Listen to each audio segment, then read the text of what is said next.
Hello，你好，欢迎回来，Welcome back to Wisdom Wednesday with Johnny Tiger on December 11, 2024.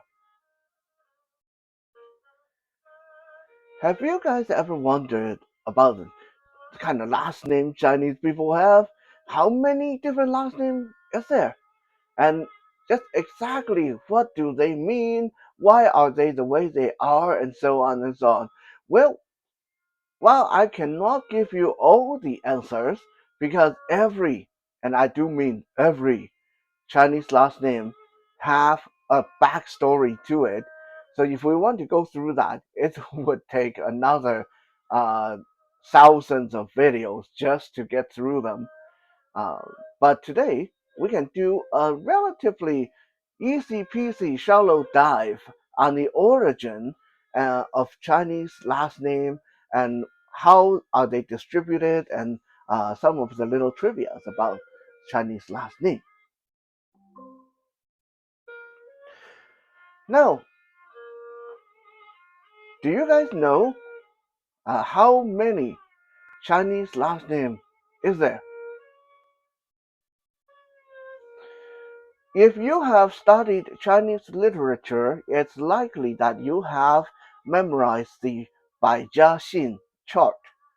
Baijiaxin means 100 last name, 100 family name chart. So those of you who have come across that or studied that, I had to memorize the whole thing when I was a child. Like it wasn't even a point of interest. It was a necessity for a lot of us growing up in a Taiwanese or Chinese educational system. Baijiaxin was one of those things that you have to memorize, and if you get it wrong, you get caned by your teacher or smacked by your parents. Like I remember my nanny Maru, who was like the kindest lady that I've ever met. But even then, she was extremely strict. And when she was trying to make me memorize Bai Jiaxin and all those old Taiwanese literature, it was like she would hold me by the hand and she would say the first line, 赵钱孙李. So 赵钱孙李, those are four Chinese last name. Okay, the entire rhyme, the entire chart is just basically four rhymes in each passage.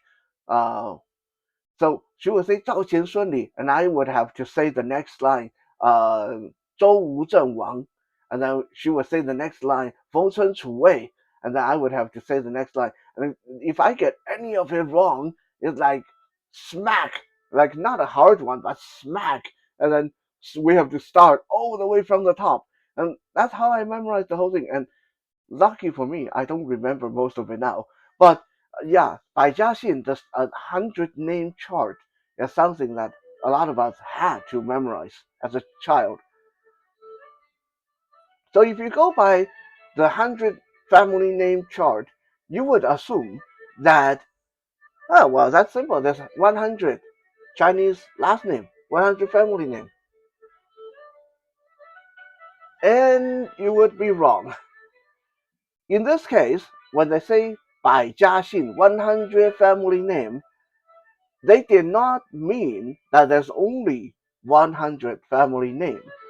The 100 names in this chart is basically what would amount to top 100. So you're memorizing the top 100 most common, most popular Chinese family name. They are not all that there is. In fact, and this might boggle some of your mind, there is over 10,000 Chinese last names. 10,000 of them, okay? Over 10,000 of them. That's crazy. When I saw that number, it boggled my mind. And I mean, I always knew that it's a lot more than 100, but 10,000? Just the different family name? That's nuts. So out of these 10,000 Chinese family names, which family are the most prevalent? Which are the most common? As of the latest, um, the latest survey, which took into account over 3 billion people, the most common name, the top three, is Wang, Li, and Zhang. In English, it's spelled Zhong, Zhong, but it's just pronounced Zhang.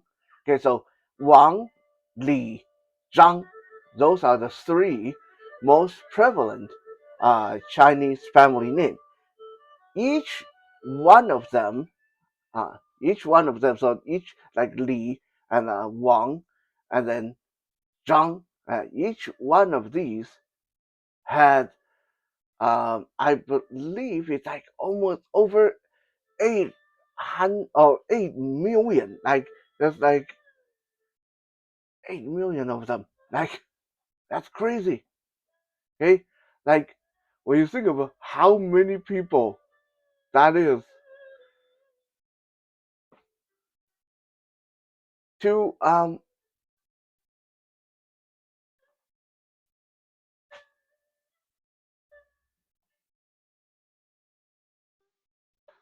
Sorry about that. Um, I got glitched out for a second, and because I realized that my fact, what I memorized my fact wrong about how many people there is in the top three, the Zhang and the Li and the Wang family. And when I went to try to double check my figures, the camera glitched. Anyway, so yeah, I said 8 million, I believe.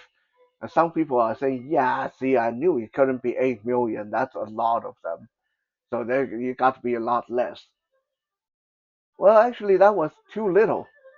So I double checked the fact, and the top three, the Zhang family, Wang, and then Li, each one of these last names that's over, prepare yourself, every one of these have over 90 million people.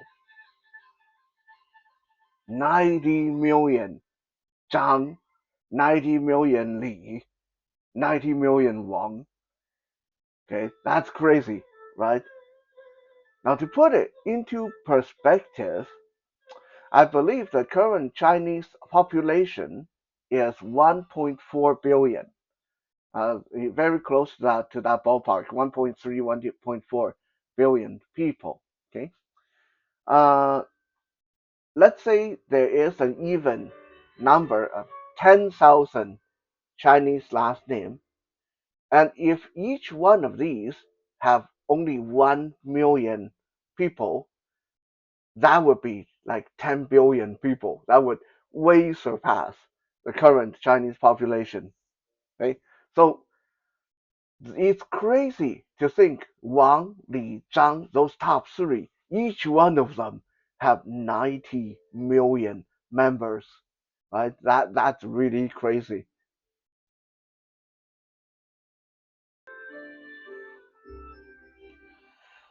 So what does that tell us? That tells us that the difference between how popular these names are is quite large, right? If the top three, each one of them have more than 90 million people, then the rest of them would have to have a lot less people. Otherwise, the Chinese population would be way above 1.4, 1.3 billion.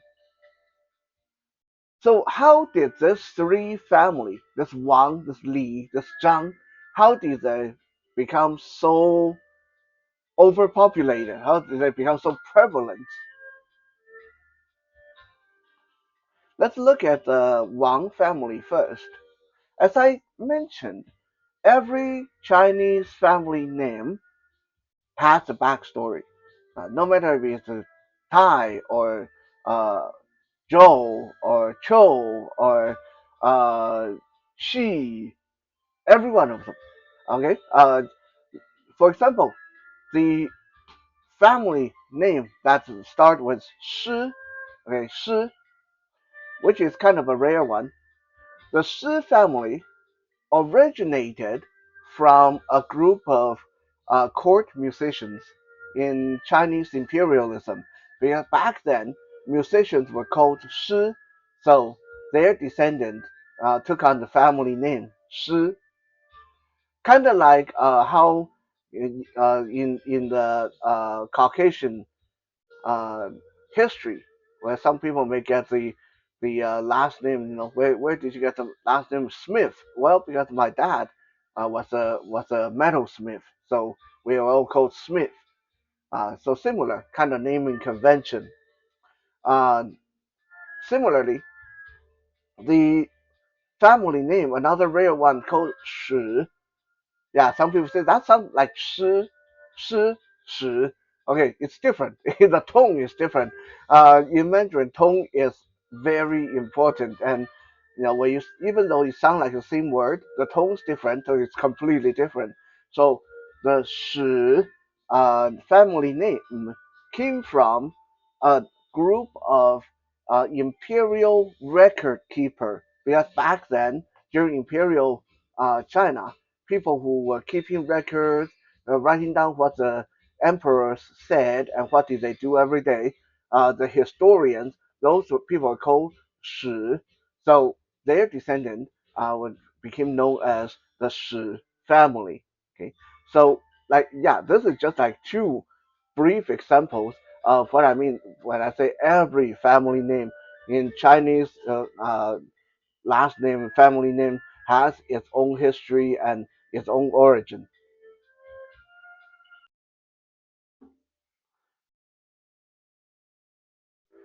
Interestingly enough, about 2,500, 3,000 years ago, uh, Chinese people had a very different naming convention. Back then, only the oldest son or only the children from the first wife, because back then a lot of people had more than one wife. So you are the oldest son if there's only one wife, or if there's multiple wives, if you only the children from the oldest wife could take on the family name. So let's say your family name is Wang, right? So if you have three wives, only the oldest wife, her children, can take your last name. The rest of the children have to go out and find, like, make up a last name of their own, either go by their mom's last name or some other family member's last name. Uh, so in their name, they would probably have something like Wang, Zhang, blah blah blah. Because let's say they originate from you, you're Wang, but because they cannot use your last name, they have to use their mom's, and let's say the mom is Zhang, so their last name would have to be Wang Zhang, and then the given name or whatever. So back then the naming convention led to a lot of chaos. Like there were a lot of people who are actually from the same family, but they have different last names. So they not knowing that they end up intermarrying, and like there's a lot of inbreeding and incest going on. So finally, when it got to the Han Dynasty, so about 2,500 years prior, like 2,500 years ago, 2,300 years ago, around that time, the Han Dynasty, um, they said, okay, enough of that. We'll just make things more streamlined. If you're Wang, your children will be Wang. If you're Li, your children will be Li. And no more of that uh, polling rank and only the first son or only the first wife's children can inherit your last name nonsense. So if it's your children, they get your last name. That makes things a lot easier.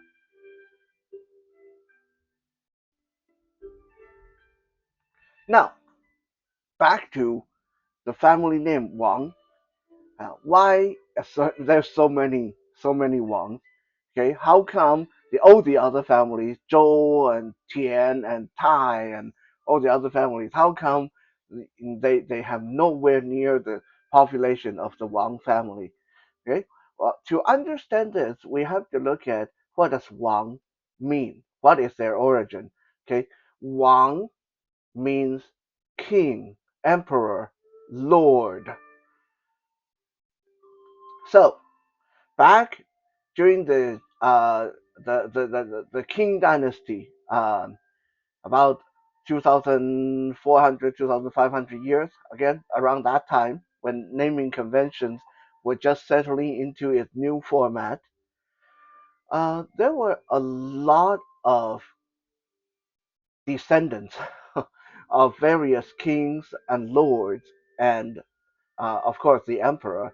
I mean, we talked about this before. Chinese emperors were said to have like 3,000 wives, right? And that's just one emperor, okay? Now, imagine if the emperor's brothers, let's say the emperor have 9 brothers, right? And assuming they haven't killed each other off, they're still there. The emperor would have 3,000 wives, and each one of his brothers, uh, who would basically either be a lord or a king in a different part of the country, a different part of the empire, uh, these guys would have probably 1,000 wives each, right? Yeah, maybe they can't have 3,000 wives like the emperor, but I'm pretty sure a lord or a king would have like 1,000 wives. That produced a lot of children. Um, so it was very common for people to walk around and hear that, oh, did you know so and so is a daughter of a king? Did you know so and so is the son of a king?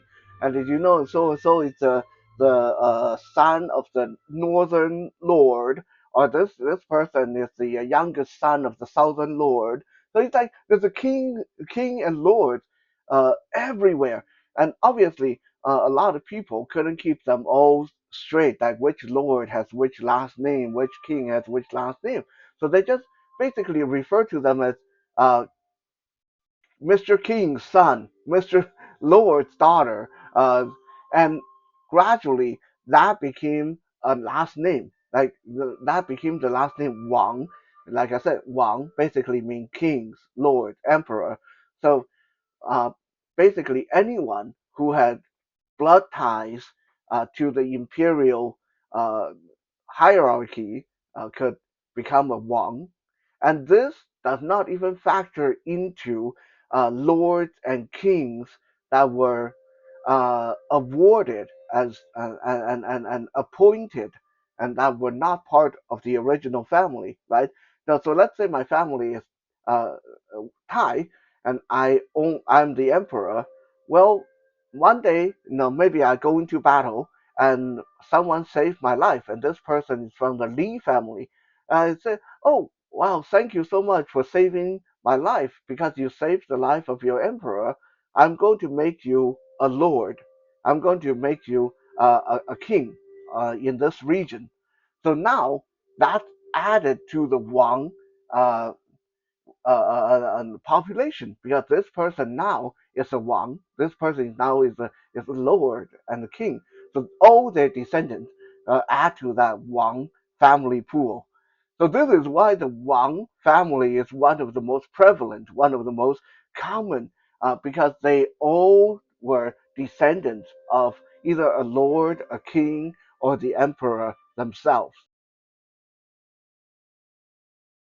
Now let's look at the next most common, most popular family name, Li.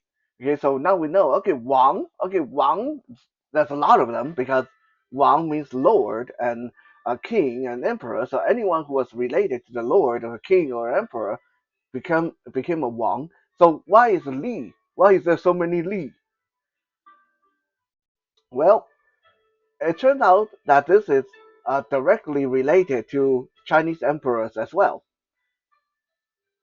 If you look through Chinese history and you look at the different dynasties, Basically, if you have not noticed this, every dynasty was ruled by one family. Okay, so let's say Tang Dynasty. Right? Tang Dynasty, the family name is Li, and then the Ming Dynasty, the family name is Zhu.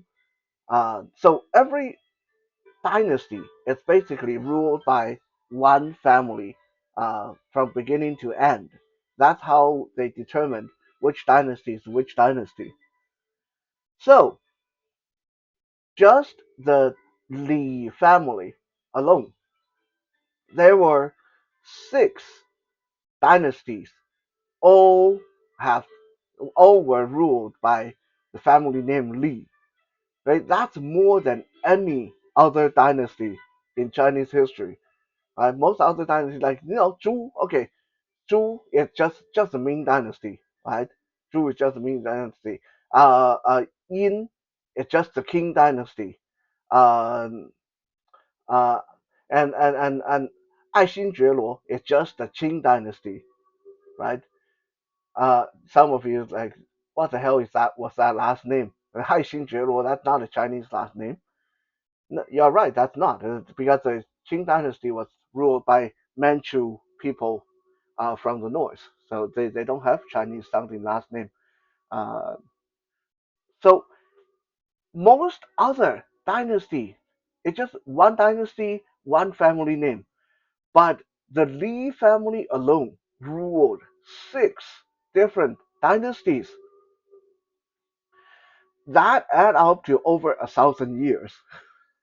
So that means the Li family had altogether were in power for over 1,000 years. That allowed them to produce a heck of a lot of children, right? Um, Incidentally, it's a as I mentioned, when you're an emperor, you have 3,000 wives. But keep in mind that's not to say you only have sex with 3,000 women. As an emperor, you can have sex with any woman you want. So if you have sex with like a slave or the wife of a general or someone else's daughter, like and, or a servant girl, and they have children, they they take over your last they take on your last name as well. So it's not like you only have 3,000 wives and you'll have 3,000 kids. No, some emperors have almost no kids. Some of them they were mm, they were unable to produce, I guess. But some emperors they were very prevalent. Some emperors they have like hundreds of kids every year, right? When you look at human biology, it's very obvious, right? Like when a woman have sex and get pregnant, she's basically out of action for the next 9, 10, 12 months. Yeah, you got to recover after your pregnancy. So basically, 9, 10, 12 months, let's say she's really lucky, she may triple it, right? You get three kids out of that woman in 1 year, okay? A man, on the other hand, especially an emperor who got a lot of good food, a lot of good medicine, and uh, come from really healthy uh, bloodline, probably could knock up 20 women a day. I mean, that's probably exaggerating it. But even if they do 5 women a day, even if they impregnate 5 women a day, okay, yeah, you can do the calculation yourself. They can generate a lot of children. So when the Li family was able to span six separate dynasties, that gave them a lot of chance to produce a lot of offspring. So that is why the Li family also is one of the most common family name. It's because of how many dynasties they ruled.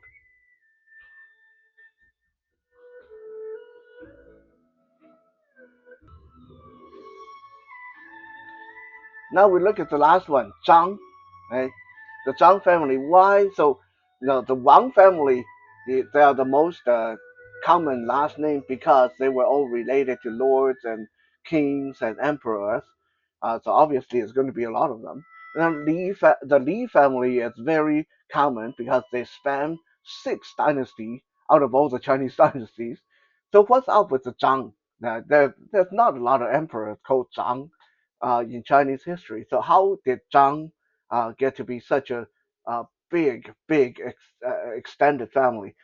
Well, yes, there wasn't a lot of Zhang emperor, but if you look back through Chinese history, especially around the 2000, 3000 years ago, you will notice that a lot of the uh, ministers, a lot of the high-ranking politicians, a lot of the royal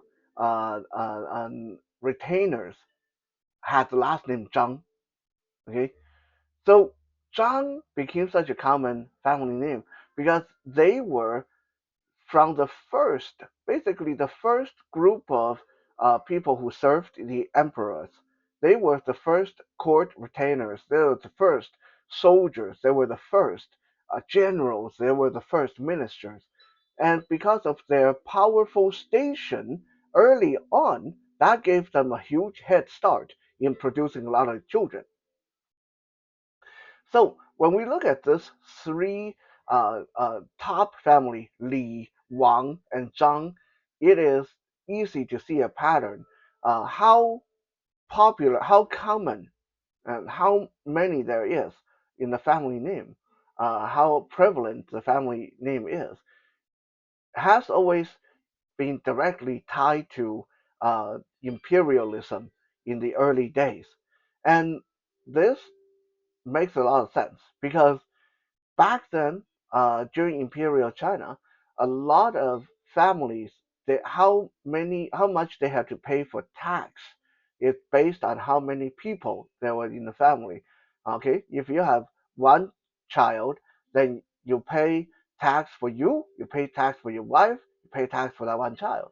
If you have two children, then now you have to pay tax for two children. There wasn't any tax break for that stuff, especially for poor people. Okay, so a lot of poor people actually couldn't have a lot of kids because they couldn't afford the tax that would come with having a lot of kids.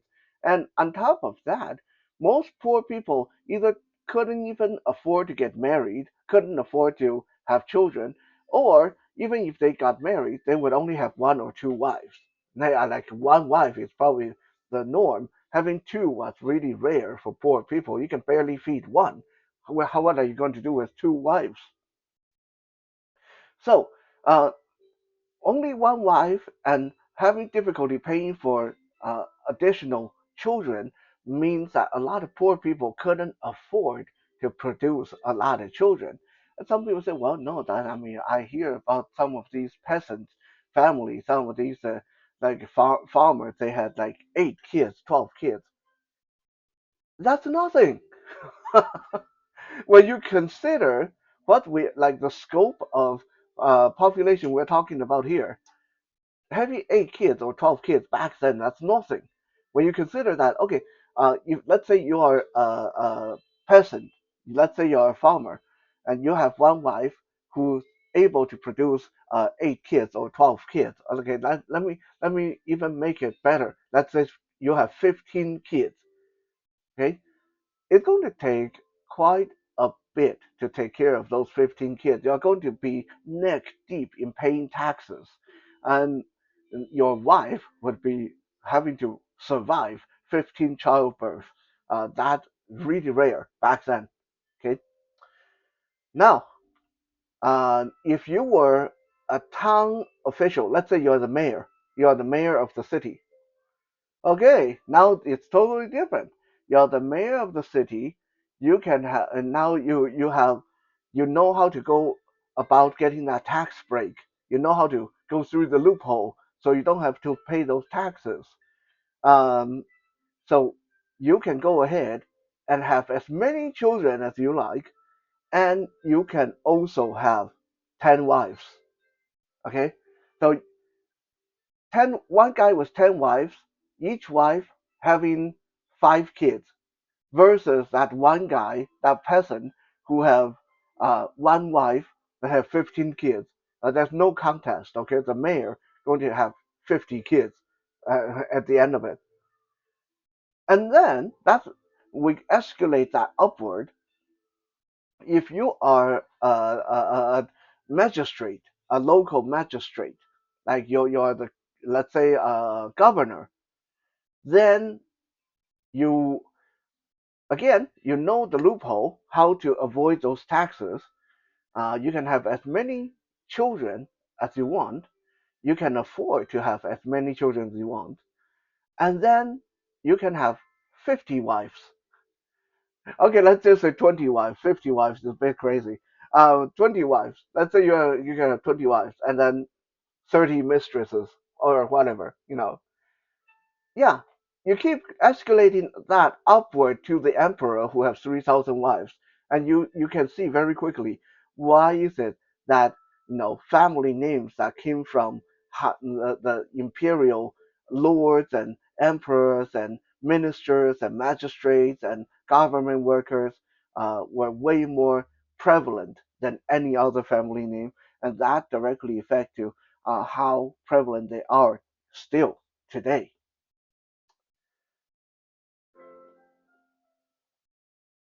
Now, a lot of time when you see two Chinese person, let's say a Zhang and another person will say, "Oh, my name is Zhang too," and they'll say, "Well, are you? I wonder if we're from the same family, same branch," and they'll say something like, "Well, 500 years ago, we probably all were from the same family." That is not a metaphor. That is not them trying to just sound cool. There is a reason why they say 500 years ago because about when the time when this particular uh, greeting came out, when people would say to each other, 500 years ago we were all the same family. Okay, when the greeting of this came out, it was somewhere around 18 actually 1900. Okay, so it was around 1900 when this particular greeting came out. um, and if we trace back 500 years from that, then we get to 1362, which was when the Great Migration happened in Chinese history. What is the Great Migration? We'll talk about that in detail someday. But basically, at the beginning of the Ming Dynasty, when the Mongols were thrown out of China, because the Mongols and the Chinese had been fighting each other so viciously for many years, the Chinese population around the imperial city was depleted. So when the Zhu Yuanzhang emperor finally took over and started the Ming Dynasty, he found that the imperial city was like a ghost town. There was no one there. Like all the houses were burned, and there's no one. Like oh, everyone's dead. So um, he decided, well, I can't rule a ghost town. I can't rule from a ghost town. We need to bring more people here. So they went to Western China, where most of the people were able to survive the war between the Mongols and the Chinese imperial troop because of their location. They were like quite far away from the where the action took place. So Western China had still have a really healthy population. So the imperial messenger went to Western China, and at first they bribed and coaxed and promised to give people land if you move to Eastern China. If you would migrate to the imperial city, you get a free house, you get a free farm, yada yada yada.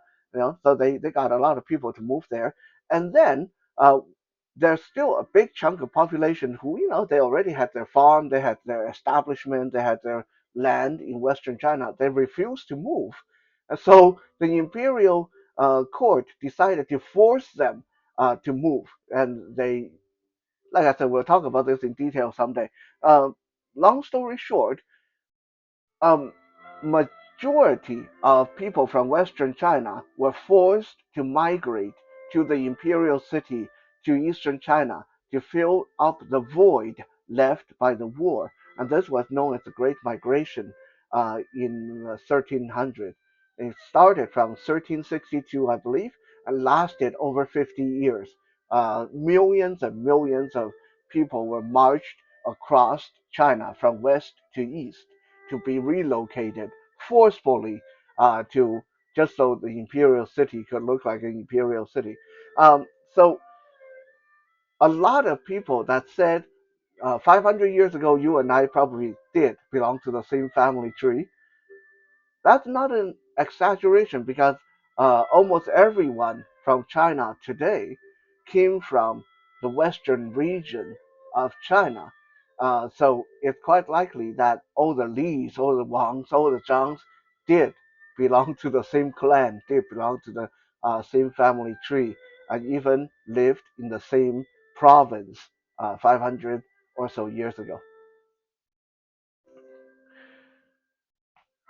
Like I said, there's a lot of interesting little factoids about Chinese family names, last names, and stuff like that. And unfortunately, we just don't have time to address all of them. But I hope what we talked about today gives you a basic understanding of why Chinese names the way they are and where they come from and which ones are the most common and why are they the most common.